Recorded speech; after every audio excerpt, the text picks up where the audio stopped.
Hannah from PNW Blanks and Sublimation, and today we're going to do something a little bit different.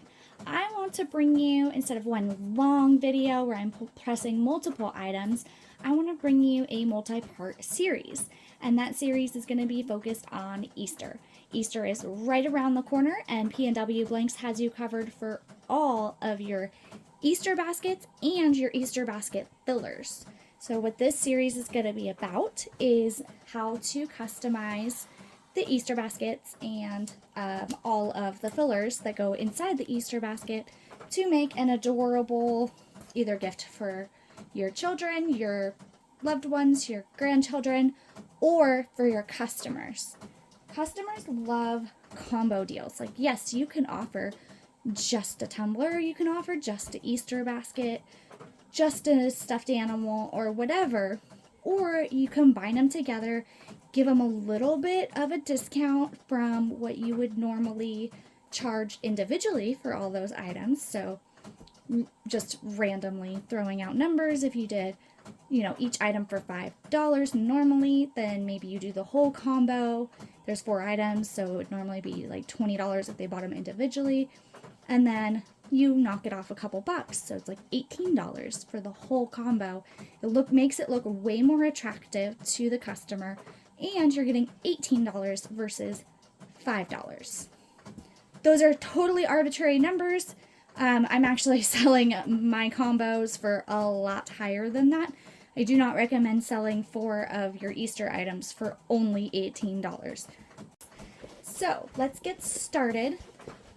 Actually, what I'm going to do, these baskets are so freaking cute. So if you haven't seen our product spotlight video, they have these adorable, ginormous, fluffy ears in order to personalize. The whole basket is like this fluffy plush material, and it's an actual basket. It's not like a tote bag. So it has a round bottom, and it has the little eyes and nose and mouth already on there, a nice little fluffy handle. This is perfect for Easter egg hunting afterward as well, after the kid takes out all their goodies inside. So like I said, this is a multi-part series. This will be just on the basket alone. Okay, so what we're going to do is basically prep the ear for pressing, and oh, yep. My height's actually pretty perfect for that, where I could just stand the basket up in the corner here on the edge of my press and get the area nice and flat. And we want to, I'm just going to fold the parchment paper over, that way I'm kind of saving paper there. And slide our platen backward. Actually, so we don't have to slide that all the way backward. I'm going to do it this way. So it's kind of in the middle there. And we are using our PNW Cascadia Pro Press today. First things first, we want to make sure our pressure is good. You want a nice medium to heavy pressure for this. And I'm going to press it at 375 degrees for 60 seconds. Okay? So first we're going to do our pre-press, as we know that's super important. Got our pressure good. And we're going to do a pre-press for about 20 seconds or so, just to get all the moisture out, because the moisture does cause ghosting, not to be confused with white spots like on tumblers, but ghosting, where there's a little bit, either the transfer shifts or there's like a little bit of a shadow around the design. So, one thing I get asked all the time is my sizes of my prints, and I'm kind of bad about sharing that on my videos. So this was actually, now I can't even remember. I believe I did 6 inches tall by 2 inches wide, and it says Carson. And it's in this adorable zigzag chevron alpha from Soul and Grace Designs.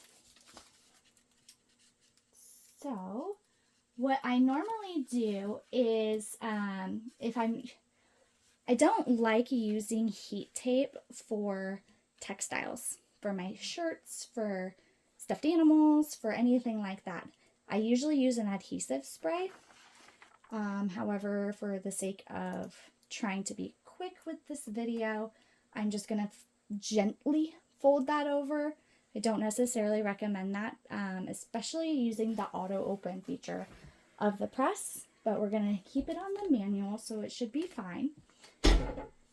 And the reason I don't recommend doing that without any kind of tape or adhesive or anything like that is because when your press opens, it's possible that your design can shift, and then it's still hot, and so it's going to cause that ghosting. But we'll see how it goes.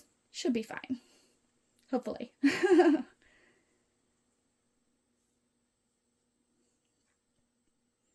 So I have, like I said, I have my press set to 375 degrees and 60 seconds. And I do my plush, basically like plush stuffed animals, plush Easter baskets, whatever, at a little bit of a lower temperature than normal. Like my usual go-to is 385, 600 degrees all day long. Sorry, 385 degrees, 60 seconds all day long. But for this, I actually like to, I'm gonna open that nice and slowly. I like to do it at a slightly lower temperature. I've just found that I get better results that way. So we're gonna slowly open this so we don't make that transfer shift at all, and then we're just gonna take it off super quick, and ta-da! There is our name on there, and I highly recommend lint rolling afterward too. It kind of fluffs the plush fibers back up. I was trying to say way too many words at once there. So I'm just gonna do this and kind of shake it a little bit just to fluff it back up a little bit. And look at that. Look how adorable that name turned out on there. It's all bright and vibrant. It's so cute. Love it. Okay, now we're going to do the other side. And I'm going to flip. I don't want to use another piece of parchment paper. You can see the design on there. So you don't want to use the same side because you see how that ink transferred to the paper.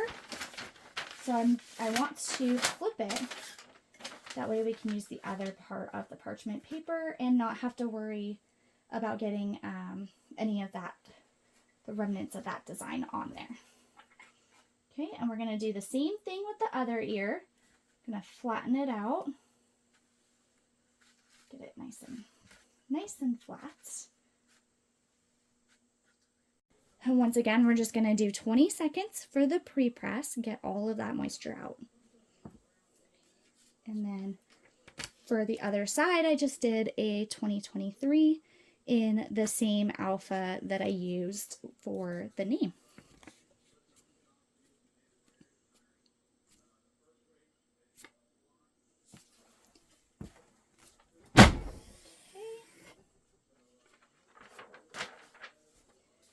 And we're just going to stick that on there.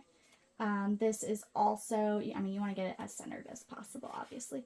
So this is also the 2 inches by 6 inches. And I'm going to see if I can move my parchment paper up a little bit. There we go. Okay. And then 375 for 60 seconds. You'll notice at 3 seconds it starts to beep. It just gives you a heads up that like, hey, I'm almost done. It also gives you a heads up. It does the same thing when it's doing its auto open. And I find that that's really nice to make sure that your hands and everything are free and clear.